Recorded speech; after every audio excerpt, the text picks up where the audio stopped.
श्रोतेहो नमस्ते. आपल्या सर्वांना शुभ दिवस. श्रोतेहो, जीवनाचा प्रवास करत असताना जगातली सर्वात सुंदर जागा ही आपल्याला माहिती असणं गरजेचं आहे.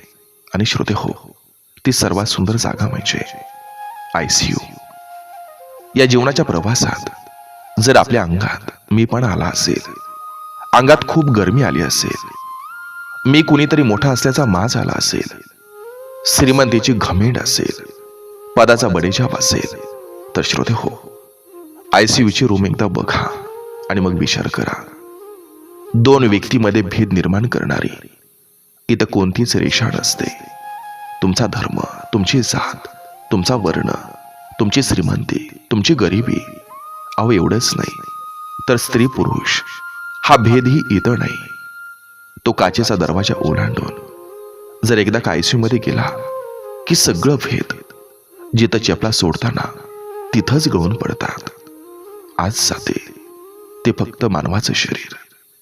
श्रोतेहो, आयुष्याचा अर्थ उलगडून सांगणारी लाखो पुस्तकं, ग्रंथ असतील किंवा जगावं कसं हे शिकवणारे असंख्य गुरु सुद्धा असतील, पण श्रोतेहो, जो अर्थ, जे तत्वज्ञान इथं ICU मध्ये मिळतं ना, ते कुठंच वाचायला मिळत नाही.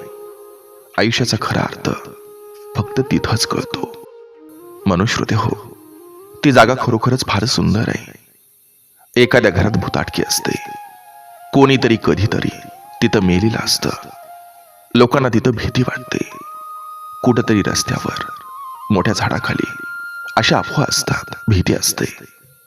पण इथं ICUच्या एकेका बेडवर आजवर 100-200 असंख्य लोक मेलेले असतात. कसली भीती नाही, काही अफवा नाहीत. माणूस गेला, बेडशीट बदललं, दुसरा माणूस आला. एवढं सोपं असतं इथं.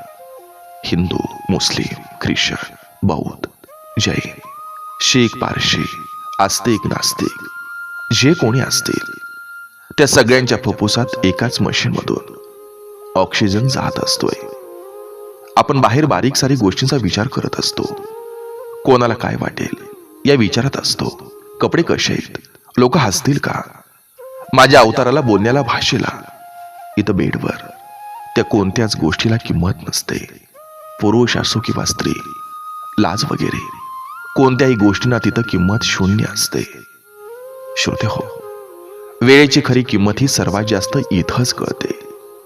जेव्हा आपल्याला कळतं की आपली व्यक्ती आपल्याला सोडून जाणार आहे, तेव्हा एकच गोष्ट डोक्यात असते, फक्त आणखी एक दिवस, एक तास, अजून 5 मिनिटं मिळावी. बाहेरच्या जगात आपण असंख्य अपेक्षा घेऊन जगत असतो. लोक स्वतःकडून, इतरांकडून अपेक्षांचा डोंगर घेऊन चालत नेहमी असतात. घर, गाडी, शिक्षण, नोकरी, प्रेम, व्यवसाय, नातेवाईक, पैसा, असंख्य अपेक्षा. तिथं फक्त एकच अपेक्षा असते, अजून एकदा, फक्त एकदा डोळे उघडावेत. श्रोतेहो, आयुष्यात कधी वाटलंच की मी फार मोठा आहे, तर अशा ठिकाणी जाऊन या, सगळी घमंड उतरते. कधी वाटलंच की माझ्याकडे काहीच नाही, सगळं संपलंय, तेव्हाही जा. तेव्हा आपल्याला कळतं की आपल्याकडे खूप काही आहे. श्रोतेहो, निसर्गानं माणूस निर्माण करते वेळी जो उद्देश समोर ठेवला असेल ना, त्या स्वरूपातील माणूस आपल्याला तिथं दिसतो. अर्थात ICU मध्ये सर्व धर्म, जात, भाषा, प्रांत, लिंग यातील भेद नष्ट करणार ते ICU. बघा, पटतंय का? पटलं तर नक्की विचार करा. चला, आजही आपल्यासाठी सुंदर विचारांची ही शतोरी, ही मालिका अशीच पुढे घेऊन आलोय.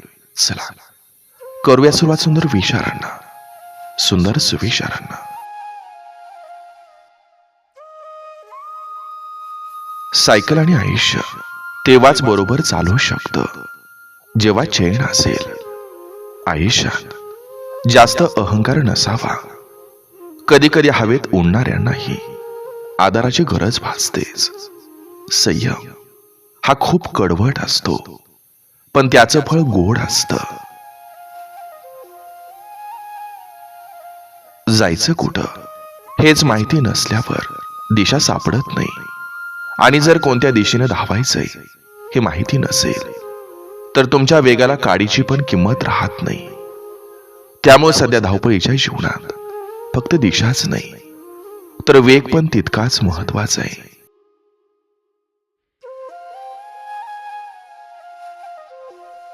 ज्याला प्रेम समजतं, शब्द समजतो, तो वेळ पाळतो, आणि ज्याला फक्त स्वार्थ समजतो तो वेळ साधतो. मनुष्य फक्त भ्रमात जीवन जगतो. हा माझा, तो माझा, माझ्या जवळचे माझे. खरं तर तुमची फक्त वेळ आहे. ती जर चांगली असेल तर सर्व तुमचे, नाहीतर सर्व जवळ असून सुद्धा परके. रुसलेल्या मौनापेक्षा बोलक्या तक्रारी या अधिक चांगल्या असतात. म्हणूनच राग आला तर आबोला धरण्यापेक्षा बोलून मोकळं होता आलं पाहिजे.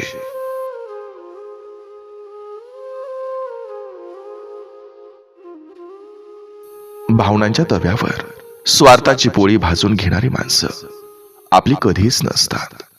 कारण नात्यांचं पानवट त्यांना फक्त तहान लागल्यावरच दिसतात. प्रत्येक वेळी घाव हे तुम्हाला तोडण्यासाठीच नसतात, तर कधी कधी असं घाव तुम्हाला तुमच्यात अजून सुधारणा करण्यासाठी असतात. त्याशिवाय तुमची किंमत वाढू शकत नाही. म्हणून प्रॅक्टिकल बना. जे पण होईल ते चांगल्यासाठीच होईल. फक्त थोडा वेळ स्वतःला द्या आणि तुमच्यातील सिद्धता ही ओळखा, सिद्ध करा.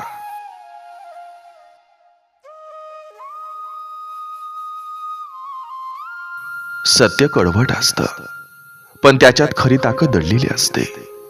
सत्य हे सोपं नसतं, पण तेच माणसाचं खरं सामर्थ्य असतं.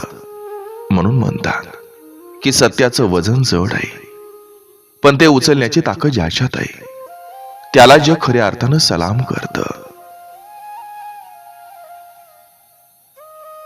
कठीण काळ हाच माणसाचा सर्वात मोठा गुरु असतो. त्या काळात एवढं शिकायला मिळतं की त्या ज्ञानाची शिदोरी जन्मभर पुरते. समजूतदारपणा आणि शांतता हे वयावर नाही तर आयुष्यात आलेल्या अनुभवावर अवलंबून असतात. नात्याचं कर्ज मिळावं म्हणून कित्येक जण आपला स्वाभिमान गहाण ठेवतात.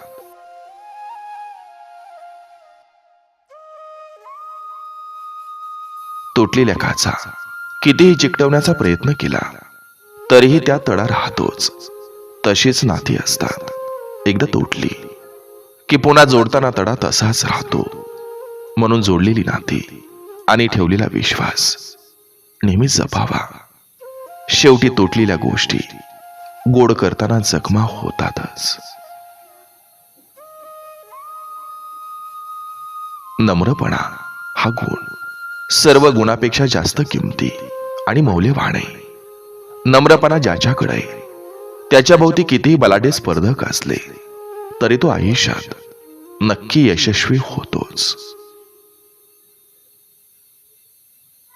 जपता येत नसेल तर कुरतडू तरी नये, कारण भावना मोर पिसावूनही अधिक नाजूक आणि अलवार असतात.